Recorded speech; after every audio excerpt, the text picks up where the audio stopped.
সন্তানের প্রতি প্রথম কর্তব্য, সন্তান জন্মগ্রহণ করলে তার কানে আযান, বাপ কানে ইকামত, সন্তানের সুন্দর একটি নাম রাখা, আকীদা করা। সন্তান যখন বড় হতে থাকবে তখন সন্তানকে আদব কায়দা শিক্ষা দেওয়া। কি শিক্ষা দেওয়া?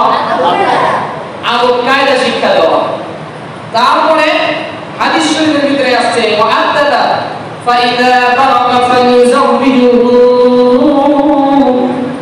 আর যখন সন্তান বড় হয়ে যাবে, বালেগ হয়ে যাবে, ফায়ুযাওবিজুহু, তখন তাকে বিবাহ শাদী করে দেওয়া। বলে সুবহানাল্লাহ। এখানে একটা কথা, বিবাহ শাদী করে দেওয়ার কথা বলছে হাদিসে বালেগ হওয়ার সাথে সাথে। কিসের সাথে সাথে? বালেগ হলে সন্তানকে বিবাহ দেওয়া যাবে। এর দ্বারা বোঝায় বালেগ হলে সন্তানকে কি দেওয়া যাবে? বিবাহ দেওয়া যাবে। যদি বালেগ হওয়ার পরে সন্তানকে বিবাহ না দেয় তাহলে কি হবে? হাদিস শরীফ কি বলে দেখেন, ফাইন বালাগা ওয়া লাম ইউযাওবিজুহু ফাআসাবা ইসমান।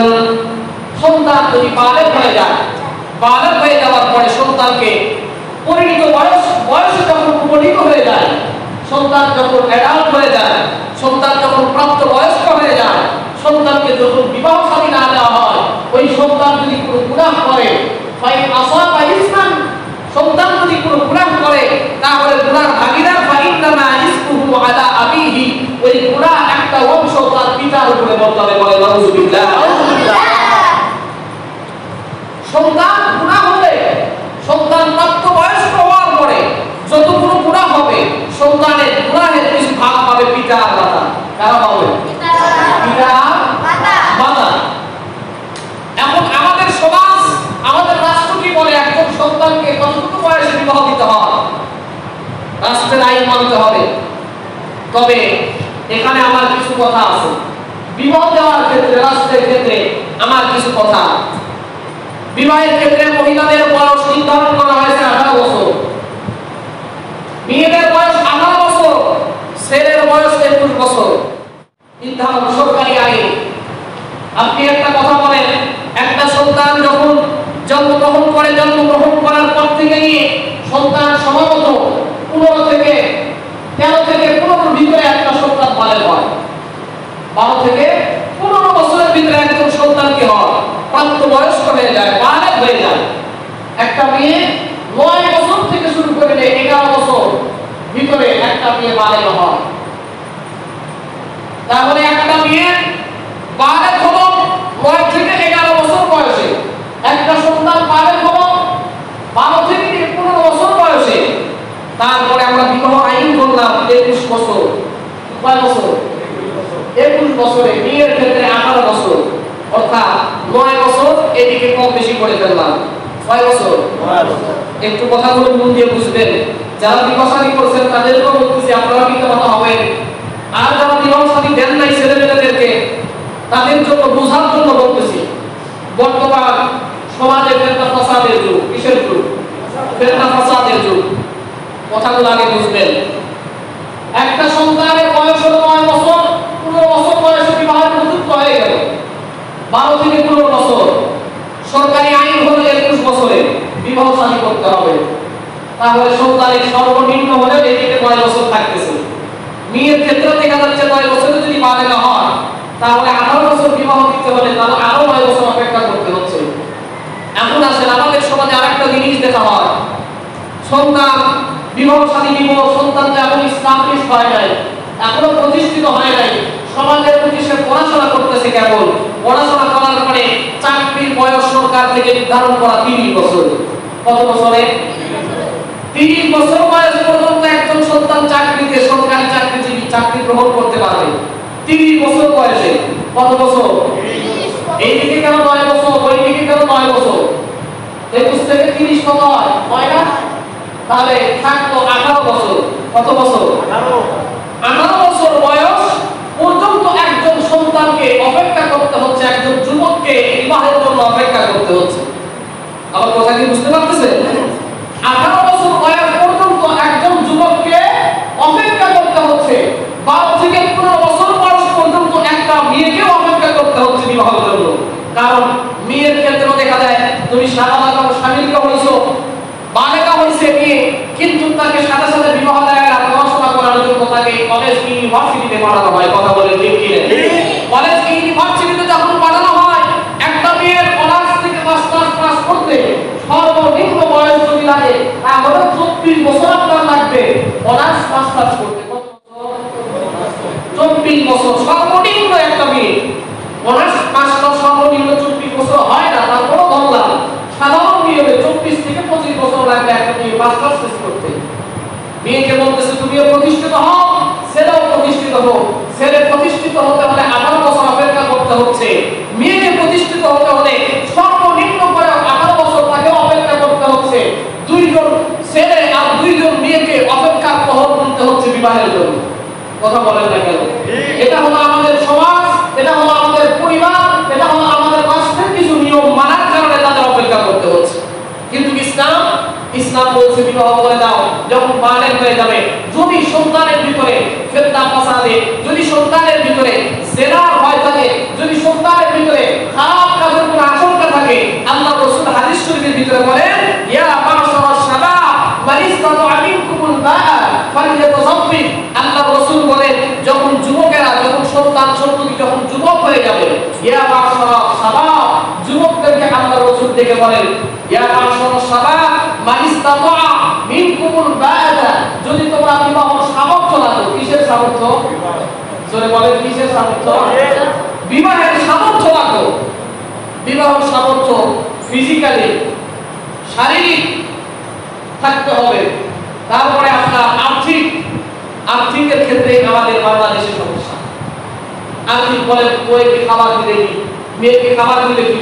আচ্ছা আমার কথায় একটু বলেন তো, মেয়েরা কি কোনো হাতি না ঘোড়া যে বছরে আপনার 18 মণ করে চাউল দিতে হবে, ঘোড়াকে প্রতিদিন করে 5 কেজি 10 কেজি করে খাবার দিতে হবে? এরা মহিলারা মানুষ না? মেয়েরা মানুষ না? এরা কথা বলেন না কেন? মেয়েরা তো মানুষ। সুতরাং একটা মানুষের খাবার কতটুকু লাগে? একটা মানুষের খাবার গরু ছাগল আর ওই হাতির চাইতে তো বেশি লাগে না কম লাগে? কম লাগে না? তাহলে আমরা সমাজের মানুষেরা বলি আপনি আপনার ছেলেকে বিবাহ দিবেন, আপনার ছেলে এখন কামাই কাজ করে না, আপনার ছেলে বিবাহ করে খাওয়াবে কি? রিজিকের মালিক কে? আপনি? কথা বলেন না কেন? রিজিকের মালিক কে? আল্লাহ বলেন ওয়াল্লাহু খায়রুর রাযিকিন, আল্লাহ হলেন উত্তম রিজিক দাতা। বলেন না সুবহানাল্লাহ। আল্লাহ রাব্বুল আলামিন বলতেছেন ওয়া মান ইয়াতাওয়াক্কাল আলা আল্লাহ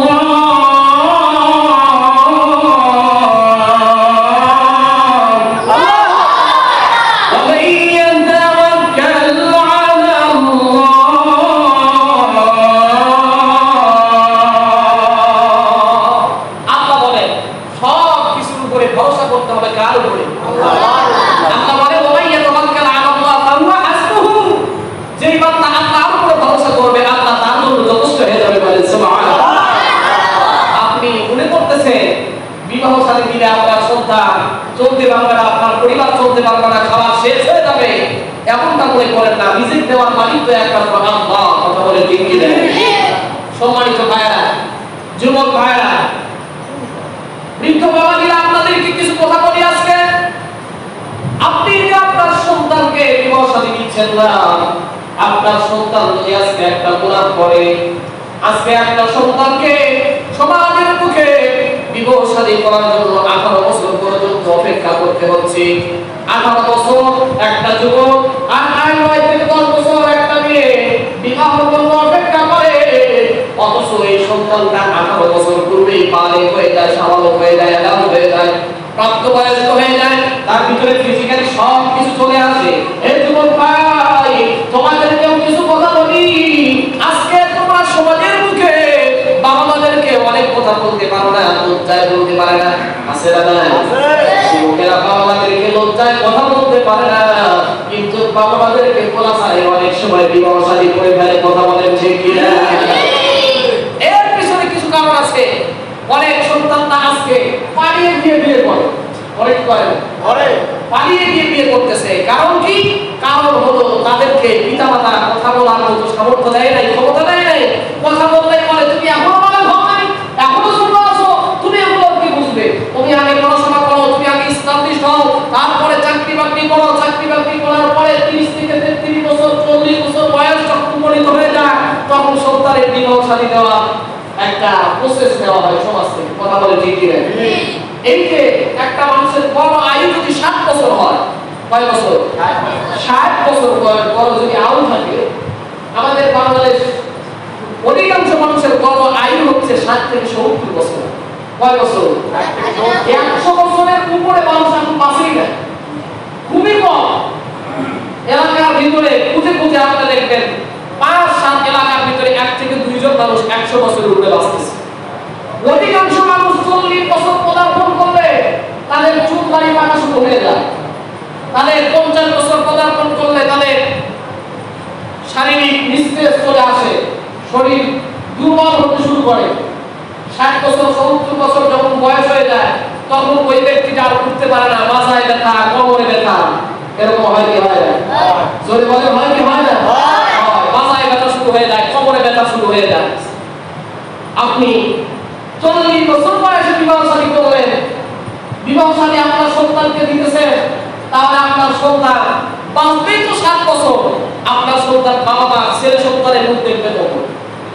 কথা বলেন না কেন?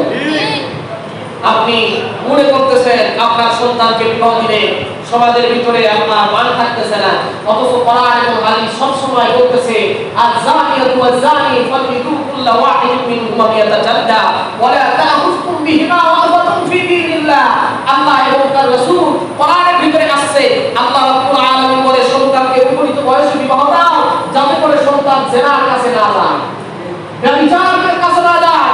আর আমরা আজকে সন্তানদেরকে বিবাহ শাদী দেই না, আমরা সমাজের ভিতরে ছেড়ে দেই। এই সন্তানগুলো এক সময় খারাপ হয়ে যায়, এই সন্তানগুলো আপনার মুখ নষ্ট করে। কথা বলে ঠিক কি না? কারণ কি এর পিছনে? এর পিছনে বাবা মার দোষ আছে না? বাবা মার দোষ আছে। এই জন্য হাদিস শরীফের ভিতরে আসছে আল্লাহ রাসূল বলেছেন ইয়া বাশারাস শাবাব মান ইসতাতা মিনকুমুল বাত ফালইয়াতাযাওয়াজ। আল্লাহ রাসূল বলেন যখন তুমি বিবাহের বয়সে উপনীত হয়ে যাবে তখন তুমি বিবাহ শাদী করো। ফালইয়াতাযাওয়াজ ফাইন্নাহু আ'ওয়াদু লিল বাসারি ওয়া আহসানু লিল ফারাদি। আল্লাহ রাসূল বলেন কেন বিবাহ করলে একজন সন্তানের চোখটা হেফাজত থাকে। কি হেফাজত থাকে বলে? যখন আপনার সন্তানকে আপনার ভাইকে যখন আপনি বিবাহ দিয়ে দিবেন, আপনার যুবক সন্তানকে যখন আপনি বিবাহ দিয়ে দিবেন, আপনার কথা শুনতেছেন আপনার সন্তান, এই সন্তানকে বিবাহ দিয়ে দেন, দেখবেন এই সন্তান একটা বিবি হওয়ার কারণে, স্ত্রী হওয়ার কারণে অনেক খারাপ কাজ থেকে ফিরে চলে আসবে। আসে কি আসে? সমাজের ভিতরে হাজার হাজার মানুষকে আমরা দেখেছি যারা বিবাহের পূর্বে চুরি, বাটপারি, ছিনতাই, ডাকাতি, ইফতিজিংয়ের অহরহ তার নামে মামলা আসতো। বাড়িতে মামলা, বাড়ির নামে মামলা, বাড়ির নামে মামলা বুঝে থানার উপর সব মামলা যায়। ছেলের কাছে, ছেলের নামে বাবার কাছে মামলা। এই তোমার ছেলে এই করলো, তোমার ছেলে অমুকের মেয়েকে এরকম ভাবে ইফতিজিং করে, তোমার ছেলে অমুকের মেয়ের সঙ্গে রাত দিন কথা বলে, তোমার ছেলে রাত থেকে প্রেম করে, ফেসবুকে চ্যাটিং করে, ইমোতে চ্যাটিং করে, হোয়াটসঅ্যাপ, ভাইবার, ইউটিউব দেখে। কথা বলেন না কেন? বর্তমান তো যুব সমাজ সোশ্যাল মিডিয়া, বর্তমান যুব সমাজ এটা সোশ্যাল মিডিয়ার যুগ। কথাগুলো আপনার খারাপ লাগতে পারে, কিন্তু যেটা ইসলাম, ইসলাম কারো স্বাধীনতাকে খর্ব করতে নিষেধ করেছে। ইসলাম কারো উপরে স্বাধীনতা, প্রত্যেক ব্যক্তির স্বাধীনতা রয়েছে, কারো স্বাধীনতাকে হস্তক্ষেপ করতে ইসলাম নিষেধ করেছে। আপনার সন্তান আজকে বিবাহ বয়স উপনীত হয়ে যাচ্ছে, আপনি বাবা মা দেখতেছেন না। আপনার সন্তান আজকে খারাপের পথে যাচ্ছে, আপনি আজকে দেখতেছেন না। আপনার সন্তানগুলো কার সাথে কথা বলে আপনি এটা দেখতেছেন না, খেয়াল করতেছেন না। কিয়ামতের ময়দানে আপনাকে আল্লাহ তাআলা এই সন্তানের গুনাহ যতগুলো হয়ে যাচ্ছে বিবাহের বয়সে উপনীত হওয়ার পরে, যতগুলো আপনার শারীরিক, ফিজিক্যালি, সেক্সুয়াল যতগুলো সম্পর্ক হবে সবগুলো সম্পর্কে একটা গুনাহ আপনার আমলনামায় আল্লাহ তাআলা দিয়ে দিবেন। বলে নাউজুবিল্লাহ। আপনি সন্তানকে পড়াশোনা করতে দিলেন, ইউনিভার্সিটিতে পড়াশোনা করতেছে সন্তান, একজন মেয়ে আর একজন ছেলে। একজন ছেলের বয়স 28 বছর, কত বছর? মেয়ের বয়স 22, অনার্স করতেছে, মাস্টার্স করতেছে। 22 বছরের একটা মেয়ে আর 28 বছরের একটা সন্তান, যে আজ থেকে 15 বছর 13 বছর পূর্বেই প্রাপ্তবয়স্ক হয়ে গেছে। যে আজ থেকে, যেই মেয়ে আজ থেকে 12 বছর পূর্বেই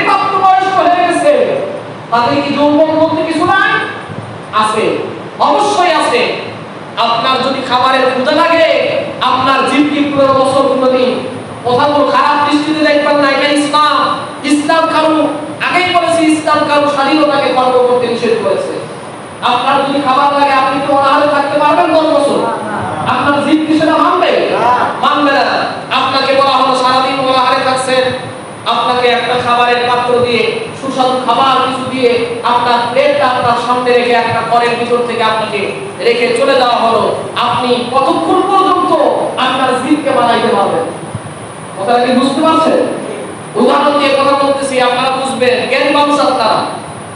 আপনার জিহ্বাকে মানে, আপনি তো একজন ক্ষুধার্ত মানুষ, আপনার জিভ যদি না মানে আপনার শারীরিক ফিজিক্যালি যতগুলো পয়েন্ট রয়েছে সবগুলো পয়েন্টের ভিতরে একটা গুরুত্বপূর্ণ পয়েন্ট রয়েছে, যেটাকে আপনি 18 বছরের একটা মেয়েকে, 21 বছরের একটা মেয়েকে যখন, আর 18 বছরের যখন একটা সন্তান একই সাথে পড়াশোনা করতেছে, একই সাথে ঘোরাফেরা করার সুযোগ, ওয়াবাদে বেলা বসা করার সুযোগ, সেখানে সেক্স হবে না তো অন্য কি হবে এটা কোনো আশা করা যায়? একটা ঘর। আজকে আমাদের সমাজ কতটা বেহায়ার ভিতরে চলে গেছে। আজকে আমাদের ইউনিভার্সিটিগুলো, আজকে আমাদের শিক্ষা প্রতিষ্ঠানগুলো একসাথে পড়াশোনা সিস্টেম রেখেছে, কিন্তু সেখানে অবাধে গোলামের সাথে একটা খারাপ কাজ, এইটা সিস্টেম করা রাখা যায়। সমাজের ভিতরে মদের লাইসেন্স আছে, মদের লাইসেন্স আছে, কিন্তু সেখানে মদের লাইসেন্স নিয়ে যদি দোকানে বিক্রি করা হয় সেখানে নিষেধ করা হয় না। তবে আপনি মদ নিয়ে যদি বাইরে যদি ঘোরাফেরা করেন, আপনাকে পুলিশ যদি ধরে, তাহলে আপনার থেকে জরিমানা নেওয়াটাই স্বাভাবিক। কথাটা বলেন না কেন? আপনি সমাজের ভিতরে ঘোরাফেরা করতেছেন, একটা মেয়েকে আপনি নিয়ে যখন ঘোরাফেরা করবেন, স্কুল কলেজ ইউনিভার্সিটিতে যখন ঘোরাফেরা করবেন, একটা রেস্টুরেন্টে যাচ্ছেন, ক্যাফে রয়েছে, ক্যাফে যাচ্ছেন, আপনি পার্কে যাচ্ছেন, আপনাকে বলা হবে তারা অবাধে ব্যবসা করতেছে, তাদের নামে মামলা হওয়াটাই স্বাভাবিক। কথা বলে ঠিক কি? কিন্তু এই ছেলেমেয়েকে যদি আপনি বিবাহ দিয়ে দেন, সে যদি একটা বিবি পায়, স্ত্রী পায়, সে যেখানে গুরু ইসলাম তাকে সমর্থন করেছে, তুমি তাকে নিয়ে ক্যাফে যাবা নাকি তাকে নিয়ে তুমি পার্কে যাবা নাকি তাকে নিয়ে তুমি শপিং মলে যাবা, ইসলাম সেটাকে সমর্থন করে। কিন্তু তুমি একজন বেগানা মহিলাকে নিয়ে তুমি বিবাহ করো নাই, অবাধে মেলামেশা করো না, ইসলামও সমর্থন করে না, শরীয়তও সমর্থন করে না, আমাদের বাংলাদেশের যুব সমাজরা, মা বাবারা কেউ সমর্থন করবে না। কথা বলে ঠিক কি? সবাই এটা পজিশন করবে, অথচ এই সন্তানগুলোকে তারা বিবাহ দিতে রাজি হয় না। কথা বলে ঠিক? আজকে তারা মনে করে যে এটা খারাপ কাজ, অথচ এইটাকে যে আপনি ভালো বানাইতে পারেন, আপনার হাতে যে ক্ষমতা আছে ভালো বানানো, এটা আপনি করতেছেন না। আপনি ইচ্ছা করলেই তাদের বিবাহ সাথী দিয়ে আপনি ভালো বানাইতে পারেন। কথা বলে ঠিক কি? আজকে বিবাহ করতে চিন্তা করি আমরা, 1 নম্বরের যে চিন্তা সেটা হলো খাবারের টেনশন। অথচ কোরআনের ভিতরে আসছে সূরা নূরের ভিতরে, কিসের ভিতরে? সূরা নূরের ভিতরে আল্লাহ রাব্বুল আলামিন বলেন, ওয়া আনকিহুল আয়ামা মিনকুম ওয়াস-সালিহিনা মিন ইবাদিকুম ওয়া ইমাইকুম ইয়াকুনু ফুকারা ইউগনিহুমুল্লাহ। আল্লাহ রাব্বুল আলামিন বলেন, যখন তোমাদের বান্দা-বান্দীরা বিবাহের বয়সে যখন উপনীত হয়ে যাবে, তোমার দাস-দাসীরা যখন বিবাহের বয়সে উপনীত হয়ে যাবে, যুবক-যুবতীরা যখন বিবাহের বয়সে উপনীত হয়ে যাবে, তখন তোমরা কি করো? তাদেরকে বিবাহ শাদী দাও। যদি তোমরা মনে করো ওয়াইয়াকুনু ফুকারা, যদি তোমরা মনে করো যে আমরা দারিদ্রতার ভিতরে রয়েছি, আমরা গরিবতার ভিতরে রয়েছি, আমাদের সামর্থ্য নাই, আল্লাহ বলেন ফুকারা আলিউনিহুল্লাহ, আল্লাহ বলেন আল্লাহ তাআলা ওই বান্দাকে দরিদ্রতা থেকে ধনী বানায়া দিবে। ধনী বানায়া দেওয়ার মালিক কে? আল্লাহ। জোরে বলেন মালিক কে? আল্লাহু ওয়াসিউন আলিম। আল্লাহ তাআলা সবকিছু জানে, প্রশস্ত জ্ঞানের অধিকারী কে? আল্লাহ। বলেন কে? আল্লাহ। আজকে রাসূলের কাছে এসে বলে, ইয়া রাসূলুল্লাহ, ইয়া হাবিবাল্লাহ, হুজুর আমার তো ফ্যামিলিটা একেবারে দরিদ্র ফ্যামিলি। কি ফ্যামিলি? দরিদ্র। জোরে বলেন না কেন? দরিদ্র। আমার সংসারে অভাব অনটন। আল্লাহর রাসূল বললেন, সাহাবীরে তুমি কি বিবাহ করেছো? আল্লাহর রাসূলের কাছে সাহাবী বললেন, না আমি ইয়া রাসূলুল্লাহ, ইয়া হাবিবাল্লাহ, আমি বিবাহ শাদী করি নাই। আল্লাহর রাসূল বললেন, সাহাবীরে তুমি কি শারীরিকভাবে বিবাহ করতে প্রস্তুত আছো? আল্লাহর রাসূলের সাহাবী বলেন, হাবিবাল্লাহ আমি শারীরিকভাবে বিবাহ করতে প্রস্তুত হয়েছি, কিন্তু আমার সংসারের ভিতরে অভাব অনাটন, আমার সংসারের ভিতরে কি অভাব